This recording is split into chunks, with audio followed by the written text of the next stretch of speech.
달러 보험이 왜 최악의 상품인지 금감원까지 나서서 상품을 개정하라고 강력히 주문했는지 김보검이 정리하겠습니다.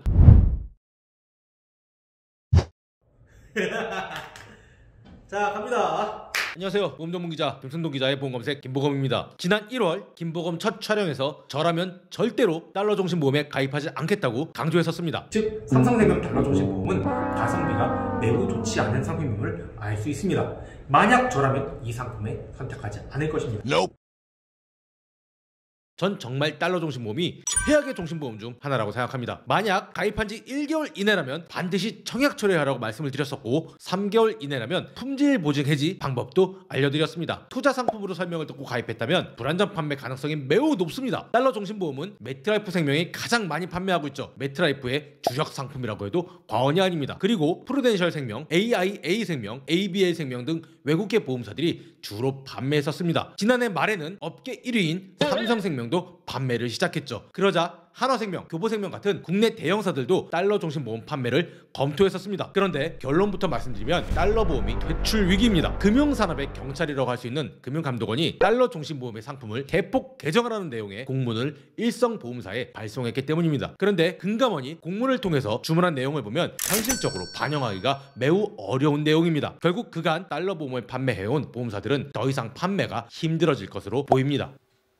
흔히 무언가를 대비할 때 우리는 보험진다고 합니다. 보험에 가입하는 목적이 무엇인가요? 만약의 사태에 발생할 위험을 떠넘기기 위해서입니다. 조금 멋있는 말로 바꾸면 재정적 리스크를 보험사에 전가하기 위해서 우리는 보험에 가입을 하죠. 내가 손실을 볼 수 있으니 그 손실에 대한 위험을 보험사가 대신 책임지라는 겁니다. 우리는 보험에 가입하고 그에 합당한 비용, 즉 보험료를 지불하죠. 지금은 코로나 때문에 해외여행이 힘들지만 해외여행을 갈 때 환전을 하게 됩니다. 여행 계획을 세우면서 환전도 계획하게 되죠. 여행 계획을 좀 미리미리, 즉 한 1년 전 정도에 잡았다면 환전 시기도 고민하게 됩니다. 이때 달러당 원화가 쌀 때 환전을 하는 게 좀 더 유리하죠. 그런데 현재 우리나라에서 판매되고 있는 달러 보험은 환율 변동 위험을 모두 가입자가 책임져야 하는 구조입니다. 앞서 보험에 가입하는 목적이 무엇이라고 했죠? 위험의 전가라고 했습니다. 그런데 달러 보험은 환율 변동에 대한 위험을 전가하지 못하는 구조라는 겁니다. 분명 보험인데 위험의 전가가 없다? 이상하죠? 그래서 금감원은 일선 보험사에 달러 보험과 관련한 상품 개발 기준안 공문을 발송했습니다. 공문에서 금감원은 환율 변동에 대한 위험을 제거하라고 지시했습니다. 아울러 환 변동 위험을 제거하는데 비용이 발생할 경우 보험사가 부담하라고까지 했습니다. 자본시장에서는 환율 위험을 제거하는, 그러니까 환해지 상품이 있긴 있습니다. 그런데 환해지 상품의 기간은 대부분 단기입니다. 1년 이내죠. 길어봐야 3년을 넘기는 상품이 굉장히 드뭅니다. 그런데 보험은 만기가 몇 년이죠? 종신까지입니다. 50년 이상이 될 수도 있죠. 이 기간 동안 환율 변동 위험을 제거할 수 있을까요? 네, 없습니다. 만약 환해지 상품이 있다고 해도 그 비용이 엄청날 것입니다. 환율 변동 위험을 소비자가 부담하지 않도록 하고 환율 변동 위험을 없애기 위한 비용도 보험사가 부담하라는 겁니다. 이걸 한마디로 표현하면 어떻게 될까요? 판매하지 말라고 압박한 겁니다.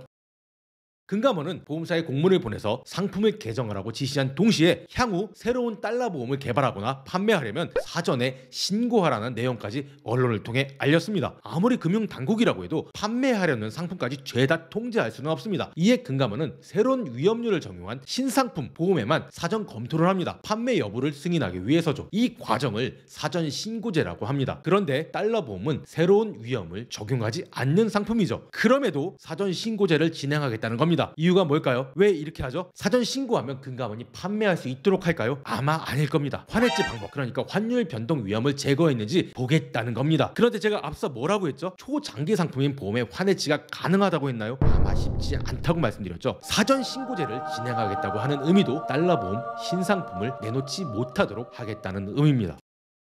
저는 지난 2018년 1월 매트라이프 생명이 달러 종신보험을 출시하기 전부터 정말 좋지 않은 상품이 나온다는 내용의 기사를 작성했습니다. 올해 1월 유튜브를 시작하면서 첫 번째 내용으로 삼성생명의 달러 종신보험이 정말 좋지 않은 상품이라고 또 한 번 강조하기도 했습니다. 제가 왜 그랬을까요? 이 상품은 판매자에게, 그러니까 보험사와 설계사에게만 도움이 되는 상품입니다. 일부 금융지식이 굉장히 높은 자산가라면 달러 종신보험으로 돈을 벌 수도 있겠군요. 상품 구조를 모두 이해하고 언제 어떻게 가입하고 언제 어떻게 빼야 하는지 모두 이해하는 자산가입니다. 그런데 이런 자산가가 왜 달러 보험에 가입하죠? 달러 보험에 가입할 필요성을 느끼지 못할 겁니다. 달러 보험에 가입한 대부분은 아마 자산가가 아닐 겁니다. 그리고 어떤 메커니즘으로 환율이 변동되는지 정확히 이해하는 사람도 많지 않을 것으로 예상됩니다. 환율 1,000원일 때 가입하고 800원일 때 해지하거나 사망하면 1억 원을 받을 수 있었던 게 8천만 원이 될 수도 있습니다. 보험은 정말 보험일 때 가치를 가집니다. 그럼 보험이 뭐죠? 손해를 전가하는 겁니다. 위에서 달러 중심 보험의 환율 리스크가 전가되지 않는다고 강조했습니다. 보험의 정의에서 어긋난 것이죠. 보험사나 설계사는 달러 중심 보험에 투자, 저축하라고 강조해왔습니다. 그렇다면 투자의 정의는 무엇일까요? 이익을 얻기 위해서 자본을 투입하는 게 투자입니다. 리스크가 커지면 기대하는 수익도 높아지는 게 투자죠. 그런데 달러 중심 보험은 손실 리스크는 굉장히 큰 반면에 기대할 수 있는 이익은 그리 크지 않습니다. 이는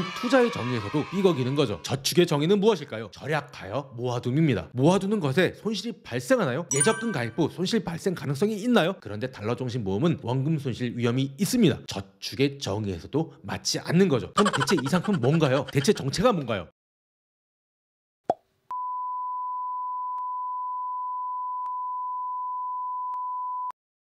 제가 최악이라고 강조하는 달러 보험은 달러 종신보험입니다. 종신보험이요. 달러 연금보험은 최고라고는 할 수 없지만 나름 의미가 있는 상품입니다. 달러 연금보험은 그냥 잘 유지하시면 됩니다. 하지만 달러 종신보험에 이미 가입했다면 어떻게 하면 좋을지 고민하셔야 됩니다. 만약 가입 시기가 오래되지 않았다면 그리고 잘 모르고 가입했다면 그냥 깰 겁니다. 저라면 만약 제가 이 상품에 가입했다면 저는 깰 거라는 의미입니다. 정말 죄송스럽지만 보험에 대해 공부했다고 생각하고 학원비라고 생각하고 그냥 깰 것입니다. 그게 속 편하니까요. 달러 종신보험은 지금 해지할 경우 원금에 한참 못 미칩니다. 그래도 어쩔 수 없습니다. 매몰 비용이라고 생각하고 그냥 해지하시는 게 속편할 겁니다. 보험사나 금감원에 민원 넣으면 해결되지 않을까요? 민원이야 넣을 수 있죠. 그런데 해결은 정말 쉽지 않을 겁니다. 만약 자필 서명까지 했고 해피콜도 제대로 받았다면 민원으로 해결될 가능성은 정말 매우 낮습니다. 정말 안타까운 일이죠. 만약 가입하고 2년 이상 지났다, 이 경우에는 고민을 좀 많이 해봐야 합니다. 많게는 이미 1,000만 원 이상이 보험료 원금으로 들어갔을 겁니다. 그럼 버티셔야 합니다. 환율 변동에 따라 추가 납입도 고민해야 합니다. 추가 납입은 워낙 강세 시기에 하는 게 좋겠죠. 원달러 환율이 1,000원 이하다, 이때 추가 납입을 왕창 해야 합니다. 그리고 해지는 워낙 같이 약세 시기에 원달러 환율이 1,300원 이상 됐을 때 선택하는 게 좋습니다. 그런데 환율 변동을 이해한다면 사실 이 상품에 가입